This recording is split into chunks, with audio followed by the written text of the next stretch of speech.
안녕하세요. 유수연입니다. 자, 이번에 있었던 7월 29일 시험에 대해서 분석을 좀 해보도록 하죠. 그래야지 우리가 8월 시험에 대비를 할 수가 있으니까. 자, 그러면 시험의 전체적인 난이도는 최근에 어떠냐라고 봤을 때 솔직히 난이도는 이번 달에 그러니까 7월 29일 날 시험을 보셨어야 돼요. 왜 그러냐면 최근 중에는 가장 쉬웠던 달이라고 볼 수가 있습니다. 그러니까 최근 한 6개월 사이에선 가장 쉬웠던 달입니다. 그래서 다음 달에 봐야지 하면서 또 미뤘던 사람들은 이번에 후회가 좀 되실 거예요. 자, 파트 1. 제가 봤을 때는 그냥 다 2개예요. 별 2개. 1, 2, 3, 4가 다 별 2개 정도? 3개 줄만한 게 없는데 그러면 1, 2, 3, 4가 다 2개 반. 오케이. 2개 반 정도 되는 아주 무난한 달이었습니다. 우리 부원장님, 우리 연구실은 파4를 별을 3개 줬네요. 이따가 한번 볼까요?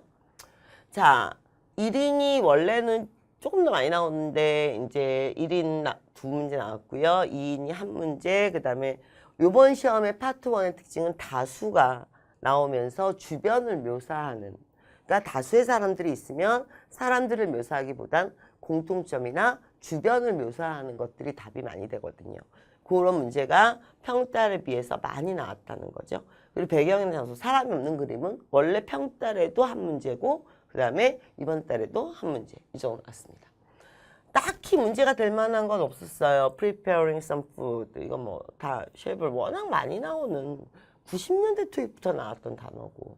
그 다음에 그나마 이제 문제가 되고 있는 게 이건데 이게 지금 보시면은 여러분들이 어떤 걸 답이라고 많이 하셨냐면 보트가 오션에서 항해를 하고 있다. 근데 이게 오션이 아니에요. 강이에요. 그러니까 이게 아치형의 다리가 있으면 그 밑을 이렇게 지나가는 다리였기 때문에 바다에서 보트가 세일링, 항해를 하고 있다. 이 표현은 말이 안 되는 거죠. 그래서 이 문제가 잠깐 뭐 논란이 있었고 나머지는 뭐 다 그만고만했습니다. 제가 워크가 일하단지 아니면은 걷단지는 뒤에 단어를 보면서 결정하는 거다 그랬습니다. work on이라든지 in이라든지 아니면은 for라든지 at이라든지. 근데 얘 같은 경우에는 장소가 outside라든지 아니면은 toward라든지 toward 이런 것들을 많이 데리고 다닌다 그랬어요. 그랬을 때 지금도 보시면 outside라는 단어가 이번 시험에도 있었죠. 그래서 이렇게 유사 발음은 어떻게 구별해요? 그러면 이 연관어를 많이 공부를 해 놓으셔야 된다라고 제가 파트 1 강의 때 특강 때도 많이 말씀을 드렸었습니다. 파트 2. 이번에 시험 쉬웠습니다. 그러니까 뭐 여러분들 체감하시기엔 어떨지 모르지만 신토익이 된 후에 난이도는 일단 올라간 거고요. 이 정도 난이도였다면 원래 파트가 올라갔고요. 계속 올라가 있었는데 이번 달은 약간 내려오는 느낌? 이런 느낌이요. 그래서 보면은 항상 이제 우리가 알고 있는 육하 원칙 그리고 두동사, 비동사, 해부동사, 조동사 문제, 평서문 문제 유형 뭐 비슷비슷하게 나왔고요. 항상 똑같죠. 보면 이게 우리 시험은 이렇게 15가지 유형을 따로 이게 하나씩 공부를 해줘야 실질 시험에서는 걔네들이 섞이면서 답이 나오는 거죠. 여러분들 교재 보시면 다 이 순서로 파트가 돼 있기 때문에 교재를 한 권이라도 보셨던 분들은 요새는 뭐가 후 질문에 뭐가 나오면 쉬운 대답이야, 뭐가 나오면 어려운 대답이야 이런 것들을 최근 트렌드를 분석해 놓은 자료가 있으실 겁니다. 특히 어느 부분? 자, 이 부분이 굉장히 강해졌고요. 예전에 어렵다고 했던 평서문은 오히려 난이도가 떨어지죠. 왜냐하면 반문이나 이쪽이 많아졌기 때문에. 그래서 난이도로 보자면 이 부분이 이제 난이도를 확 올리는 거죠. 근데 이게 이쪽에 대해서 대답을 그러니까 when 그러면 시간으로 직접적으로 안 하고 뭐 간접적인 상황. 예를 들어서 usually this time 지금쯤 도착했을 텐데요. 뭐 이 정도. 7 o'clock 딱 이렇게 얘기해 주는 게 아니라 오답 연습하셨을 거고요.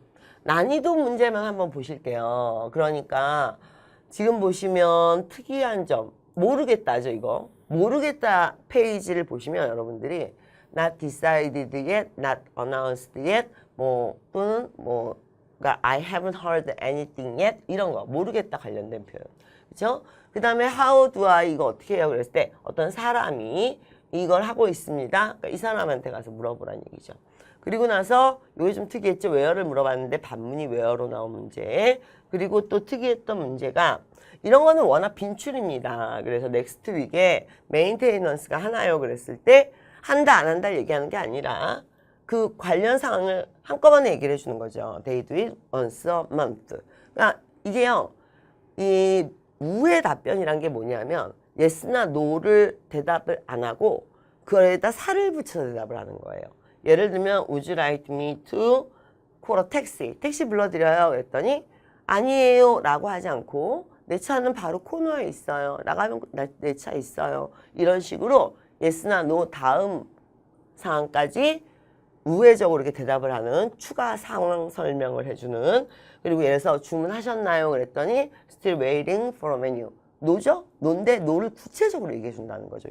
이런 걸 우회적 답변이라고 그러는데 이런 데서 난이도가 높아집니다. 왜 그러냐면 상황을 완전히 인지하고 상황 속에서 대답을 해야지 원래 주어진 공식대로 뭐 when, 시간, where, 장소 이게 아니기 때문에 이쪽에다가 대한 이제 뭘 많이 해야 돼? 연습을 많이 해야 돼요. 그래서 여러분들 교재에 보면 신토익들은 다 이 부분이 강화돼 있어요. 이 부분이. 이 문제가 몇 문제가 나온 거냐면 11문제 정도 나온 거예요. 다른 문제들은 그냥 간단한 문제들이었고. 그래서 예전에 토익을 공부하셨던 분들은 이 부분보다는 교재에 이 부분을 강조해서 좀 많이 보시고 어떤 식으로 물어봤을 때 어떤 식으로 우회 답변을 많이 한다라는 것들에 대해서 일단 많이 보시고 들어야 돼요. 그래야 익숙해지는 거지 자연스럽게 대답이 나오려면 그건 네이티브도 순간적으로 놓칠 수 있는 거니까 어서 들어봤던 문제, 그러니까 들어봤던 답으로 유도될 때 그때 이제 점수가 높게 나오는 거고 그러면 토익은 반복 출제니까 이제 출제했던 문제들을 한 번씩 살펴보는 거 난이도형을 한 번씩 살펴보는 것 자체가 웬만한 공식 외우는 것보다도 파2에서는 효과가 있습니다. 파3 문제 보시면 이제 첫 번째 문제죠. 첫 번째 문제는 주로 뭘 물어봐요? 첫 번째 문제는 항상 얘네들을 물어보죠. 그리고 중간 문제는 항상 얘를 물어보고 마지막 퀘스천은 항상 이제 권유 제안이나 이런 걸 물어보죠. 근데 이게 이번 시험에 아이고 대부분이 두 줄 들으면 첫 번째 문제 답, 가운데 두 줄 들으면 중간 문제 답, 마지막 두 줄 들으면 마지막 문제 답이었는데 딱 하나가 2대1 구조가 있긴 있었어요. 자, 그래서 이렇게 그냥 답이 순서대로 등장한다 외에 이제 어떤 걸 해주셔야 되냐면 뭐 이제 그러니까 지금 보시면 수동태 문제는 상대방 대사에서 답이 나온다. 후반부 유를 잘 듣는다. 자, 뭐를 듣는다. 이런 키워드를 잘 보셔야 돼요. 그리고 지금 보시면 의도 파악 문제는 어떻게 푼다. 시각자료 연계는 어떻게 푼다. 이런 자료들을 여러분들이 따로 관리를 안 하시면 최근 파3는 이제 이런 식으로 흘러가고 있기 때문에 트렌드를 잡아주셔야 돼요. 자, 지금 보시면 이게 2대1 구조 문제였어요. 그러니까 다 두 줄마다 답이었거든요. 첫 번째 문제 답, 중간 문제 답, 마지막 문제 답 이랬는데 얘만 지금 보시면 레저베이션은 다 할 수 있죠. 그러니까 업종이 안 나온 거죠. 그러면서 컨펌 하려니까 뭘 먼저 물어봤어요? 이름을 물어봐요. 그러면서 staying이라는 단어가 들려요. 이렇게 해서 지금 같이 답이 상단부에서 같이 나온 거죠. 그리고 하단부에서 여러분이 조심하셨어야 되는 문제인데 이 남자가 무엇을 할 것인가는 마지막 남자 대사의 답이 있을 확률이 50% 제가 항상 강의할 때 강조하는데 여자가 권유 제안을 해서 남자가 오케이 라고 해서 답이 나올 확률이 50%. 그러니까 여자 대사의 답이 있을 확률이 50%, 남자 대사 하단부에 답이 있을 확률이 50%인데 여자 대사 하단부에 자 이런 스낵 머신 어쩌고 이런 얘기가 나와요. 그러니까 남자가 I will go there 했으니까 어디에 답이 있었던 거예요? 여자 대사에 답이 있었던 거죠. 근데 이거는 여러분들이 마라톤 특강이나 이런 거를 들으시면서 충분히 보완할 수 있었어요. 왜 그랬냐면 이 마지막 문제에서 남자는 무엇을 할 것인가는 남자 마지막 대사의 답이스러운 일이 50%고 그 바로 위에 여자가 권유 제안을 하는 것에 답이 있다가 50%이다라는 건 어느 강의에서나 제가 언급을 하고 있는 부분이에요. 자, 이런 문맥 문제는 그 위치, 이게 첫 번째 문제냐 마지막 문제냐를 본 다음에 그 라인이 나오기 위에 한 줄 아래 한 줄을 같이 듣고 포괄적으로 연결하여 답을 한다 했습니다. 그러니까 예를 들어서 같이 사진 기자가 필요해요 그랬는데 누가 할 일이 없어요. 그러니까 그럼 내가 얘기해서 같이 가면 되겠네. 위아래를 연결해서 포괄적으로 대답하는 거죠. 예를 들면 해본 일이 없어요. 근데 그 앞에 뭐가 있어요? 리포트 얘기가 나오죠. 그러니까 그 보고서를 내가 할게요. 그래서 포괄적으로 얘기하면 이 여자는 자 이런 거 되게 좋아합니다. 굉장히 포괄적이죠. 그러니까 이 남자에 대해서 걱정을 하고 구체적으로 얘기했다면 여자가 일을 대신해 주겠다. 여자가 일을 도와줄 것이다. 이게 구체적인 답이 될 수 있고 또 다른 방향으로 틀면 to express satisfaction 만족을 표현하기 위해서 걱정을 표현하기 위해서 우려를 표현하기 위해서 이런 식으로 나오거든요. 그랬을 때 이 사람이 이 일을 해본 적이 없으니까 내가 하겠다고 해서 하는데 이게 이제 도움을 요청하는 게 아니라 자기가 도움을 주는 거죠. 그러면서 걱정이 되어서 to express concern이 답이었죠. 표 문제는 A, B, C, D에 이게 있으면 자 본문에서는 얘네가 들리지 않는다 그랬습니다. 본문에서는 여기가 들린다 그랬죠. 중간 부분에 33불이 들리면서 답이 나오는. 지도는 제가 오히려 A, B, C, D는 보지 마시라고 했어요. 이거 보지 말고 하나, 둘, 셋. 근데 얘가 뭐라고 했냐면 공원 맞은편 그랬습니다. 그러니까 A, B, C, D는 보지 말고 뭘 들으라고 했습니까?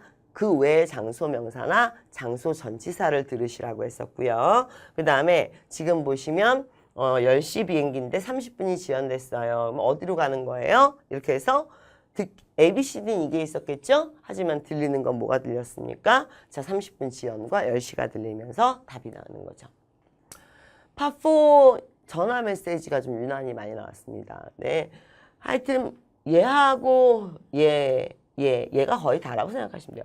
예전에는 얘들이 가끔 나왔는데 지금도 한두 개씩은 나와요. 하지만 미팅 앤 톡, 광고, 그리고 전화 메시지, 어나운스먼트 얘네들이 대부분이라고 생각하시면 되고요.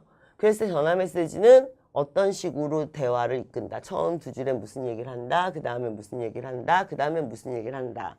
이런 식으로 말을 하는 순서가 정해져 있으니까 이런 것들에 대해서 정리되어 있는 걸 많이 보셔야 돼요.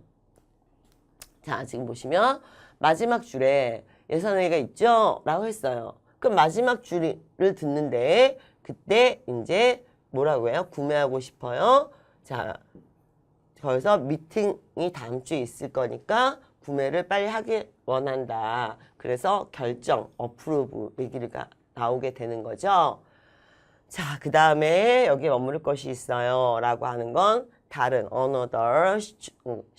another 솔루션을 이제 제공한 거고 그 다음에 인스트럭션이 뭐였냐면 그러니까 우리가 인스펙트 할 때까지 기다려라 라고 말을 했단 말이에요.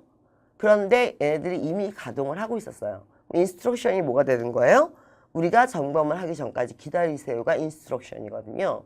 그걸 지키지 않았다는 거죠. 그래서 포괄적으로 대답한다라는 의미가 뭔지 한번 고민해 보시면 될 거고 얘는 쉬웠습니다. 그래서 여기서 목요일이 나오면서 답이 됐던 거고 그 다음에 무게가 1.3kg가 나오면서 답이 됐던 거기 때문에 얘네들은 뭐 A, B, C, D를 제외한 키워드를 듣는다. 이런 연습을 해주시면 될 것 같습니다. 신토이 이후에 오히려 문제 분석에 대한 요구가 많아졌습니다. 왜냐하면 문제가 다양해졌고요. 그 다음에 문제별로 푸는 전략이란 게 다 생겼어요. 파트별로, 유형별로. 그래서 예전처럼 막연히 듣는 거는 힘들고요. 구토익 때 들었던 것도 안 돼요. 이제는 신토익은 좀 더 세심하게 파트별로 아니면 퀘스천별로 전략을 세우셔야 됩니다. 그에 대해서는 뭐 유료 강의 들으시든지 아니면 마라톤 특강에서 제가 무료로 파트별 전략이나 유형에 대한 분석을 해드리고 있으니까 꼭 참고하시고 공부를 하셔야지 그렇지 않으면 딴 공부하다가 실컷 공부했는데 시험장에 가면 점수 안 오르고 또 똑같은 일이 반복이 됩니다. 공부 시작하시기 전에 반드시 디렉션을 잘 잡고 들어가시기 바랍니다. 오늘 여기까지 하죠. 수고하셨습니다.